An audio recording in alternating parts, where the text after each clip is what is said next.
cringe moment that made you realize you had to get out? Hearing our CEO say compensation is only one part of the employment experience during an earnings call when he was answering complaints about underpaying his employees after we reported record profits.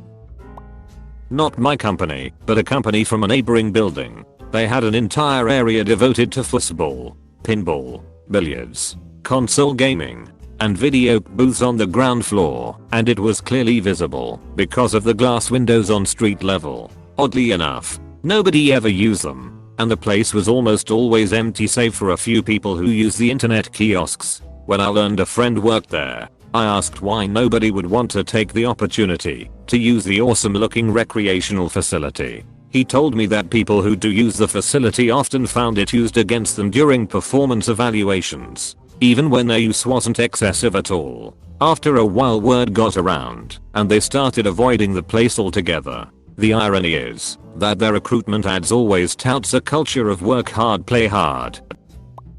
We have a great culture. Lots of team lunches and drinks. When I started, our boss had banned the social club, birthday celebrations or recognition of birthdays, strictly no cake, closed bracket comma, taken away the Christmas party, the Christmas break period, and tried to stop people talking to each other. All the while she'd take every second day off and have long weekends every weekend. We had maybe 3 team lunches in the time I was there, and she always made sure to tell us that we wouldn't be paid for anything over our lunch break. Even though she came too, we had to submit manual timesheet corrections to remove the amount we took. It's like, okay, fair enough, but can't you just let it slide? It's not your money and we're talking maybe 20 minutes here. A client also invited me to their Christmas party due to our close relationship and my good work on their files. And she called them and told them I wasn't allowed to go. She told me it was because she was concerned I might reflect badly on the department.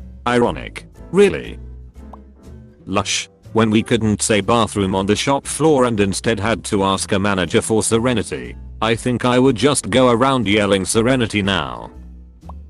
I worked at B&Q, and one of my colleagues was stabbed 30 times by a customer. I was completely shaken.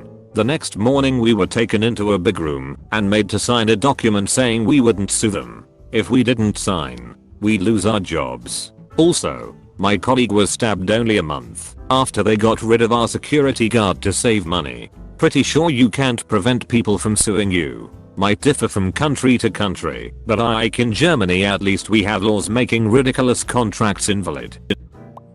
This happened a couple of weeks ago, when ours sent out an email to management, excluding me and about 2 other people, telling them to fraudulently leave good reviews on Glassdoor and to coerce others to do the same.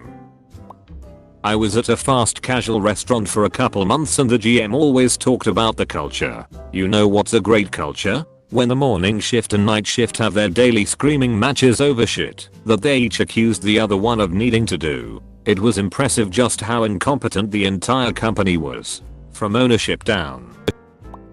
Not me, but my husband worked for 2 weeks for a family owned and operated business that touted how important family was and that they were a one happy family. My husband was on his way to drop our at the time 2-year-old son off at daycare before work when son threw up all over himself. Husband called his employer to tell them what happened and that he needed to take son home and clean him up, but he'd be in a sap. His manager told him he needed to get his priorities straight.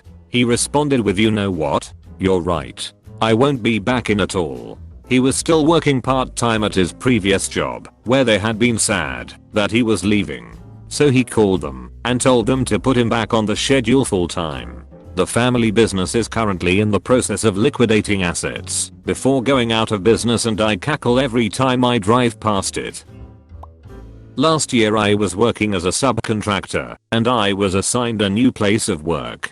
Just 2 weeks after I started, the new boss wanted to hire me. He put down the contract where, compared to my current contract, pay was down 25%. Average weekly hours went up by 20%. Vacation days went down by 10% and I wouldn't have a company car for personal use anymore. Before he actually handed me the contract to read it, He said, I will only make you this offer once, but it's only valid if you change all your pictures on your social media and you sell your car. It's too flashy for our company. UHM. How about no?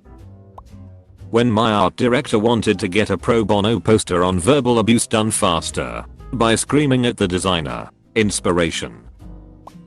When I went to firm drinks in a public bar and the firm's fun committee handed out song sheets and a choir of employees led by a bad guitarist sang a song about how great the firm was to the tune of "cause I'm happy." We were expected to sing along. It was at that moment I realized I was in a cult. When I had to phone around to the corporation leaders to find out why none of the mechanics I had interviewed were hired. The mechanics had come from all over the country, and some had waited patiently for months to know if they got the job or not. Turned out the CEO had changed his mind and wanted me to take care of all mechanic work. I was a factory manager, but they knew I'd be upset. So neither he, Bowers or the COO wanted to be the one to tell me. I worked at this business that was real keen on telling everyone they were like a family and chastising me for not going to company parties, etc. But that also refused to pay overtime and expected me to work late 2 or 3 times a week, as well as doing a 14-hour day twice a month for stocktake/end of month. Apparently because we're a family, we were all expected to chip in on the big days, except it was literally just us bottom tier workers who had to stay late. I quit that place and never looked back. I worked for a company that prides itself on being in the top 100 places to work in the US. They bought the hospital I was working for currently while I was doing it work there. For a year they let me stay at the current hospital I was at. I worked with a team for countless hours getting ready to switch out its infrastructure over to match the place's new software, etc. We changed out all 900 computers at our location. After that was done, I was then told that in the next few months I would have to commute to the main campus to keep my job a drive. That for me was over 5 hours round trip. They did not offer me to transfer or even pay compensation for driving there. I was literally forced to quit at this point. All because a new manager took over on the new fiscal year and decided that the department I was in needed to all be at the main campus. When our university's VP explained that the goal of every tenured faculty member was to write enough grants to pay our salaries and replace us with TARs every semester, ideally every undergrad class. Also, we'd be under a hiring freeze, but could feel free to be creative and use temporary grant money to hire tenured faculty. Also, we'd all be paying an extra $250/year in parking fees to fund a new student parking lot. Dear Lord. Was I glad I'd already decided to leave. I cannot identify the state university system in question. The comments suggest that it's not alone in its approach. If you're looking for a good college to attend, ask plenty of questions. For the love of God, ask about accreditation, and do not take "we are finalizing it right now" as an answer, nor "we are accredited by the 3 other colleges we are co-scamming with." If you're more specifically concerned about the problem I describe, ask probing questions about the percentage of classes taught by full-time faculty, and grab copies of the course catalog and campus directory/faculty list to check the reality of offerings. I would also ask about advising. Colleges without advising staff offload that duty onto professors, and that can make it very difficult to get your advisor's attention. Bought out by an equity group. New president on call with thousands of employees says, "We have 2 kinds of employees, those that work a tremendous number of hours, and those that should find another company to work for. Apostrophe. We have 2 types of employees, former employees and morons. Apostrophe." My last job was at an independent school in the UK, the wealthy type. During a period of streamlining, the entire faculty were called into a hall and told, in upbeat terms, that we were struggling to make ends meet. Salaries were too high, perks were too abundant, and spending was unsustainable. For clarity, salaries weren't too high, and perks were practically non-existent. Spending was definitely unsustainable, however, in part because they were spending hundreds of thousands redesigning the senior staff offices to hide all the cabling and install proper wood paneling. So then they started listing off perks and assigning them a value.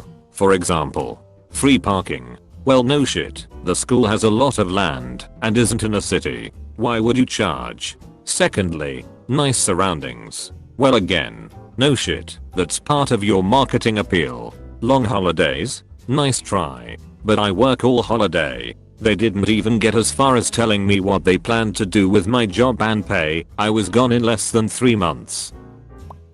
My district manager told me to talk my key holder out of going back to college. Mind you, she wanted to be a doctor. They were proud that no one had degrees. That's fine. But I'm not working 45 plus hours a week and mandatory holidays just to sell some shoes. The loyalty my coworkers had was so cringy. They didn't understand how we were being taken advantage of because we didn't get our degrees. Anyways, F you. Going back to school was the best decision I've made.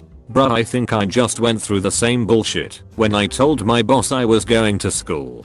Dude hit me with a, "I feel like you're taking the easy route and don't you think you should have said something sooner?" As if staying at UN said shoe company for 12 years and submitting to bullshit 52-hour weeks because you won't hire another AM is supposed to be worth it for me. As if I need to give you more than a 2 weeks notice. Or that it would even be a wise decision for me to do so. I got really bitter after that conversation. We, management team, spent months working with a business coach trying to collectively come up with meaningful core values. We devoted a ton of time to it and really tried to decide which direction we wanted to take the company culture. Everybody agreed on teamwork, reliability, a couple others that I can't remember now. And then one day the owner came in and called a meeting. He sat us down in the boardroom and told us he spent all weekend brainstorming and had decided on the core values. They were meaningful ownership, neighborhood engagement. Does anybody see what that spells? He literally wanted it to be money and just came up with words that sort of worked the way you do in elementary school writing your name poem. He rebranded the entire company from t-shirts with giant first letters and smaller letters for the rest of the word straight down the arms to plagues. Wraps on the cars. Every fucking thing. And that's when we all knew it was going to get bad. Money is great. But it was mortifying walking/driving around with that plastered everywhere. I was in sales. And it was an alright office. Had a keg in the break room that we could get to in Fridays. One day they bring all the salesmen into the break room and tell us all to grab a beer. They then told us that from now until the rest of the year, about 5 months, we weren't going to be paid commissions, which was about 70% of our money. 4 of us just got up and left. What the hell did they expect? I have no idea. Last I heard, everyone I worked with is gone, and they rehired salespeople on minimum wage. That was about 2 years ago. I give them another year before they shut their doors. When I started actually working on the floor and management was nowhere to be found. We treat our employees like family, ignores harassment claims, hires from outside the company, refuses to give out decent pay, will write you up for doing overtime. But the CEO just bought himself a new BMW. I hate that place. We treat our employees like family. We expect you to always be on call for us, always ready to help us out and always forgiving our mistakes. In return you may consider yourself a part of our family. Apostrophe. When I took a 40% pay cut with no change in workload by being moved to salary,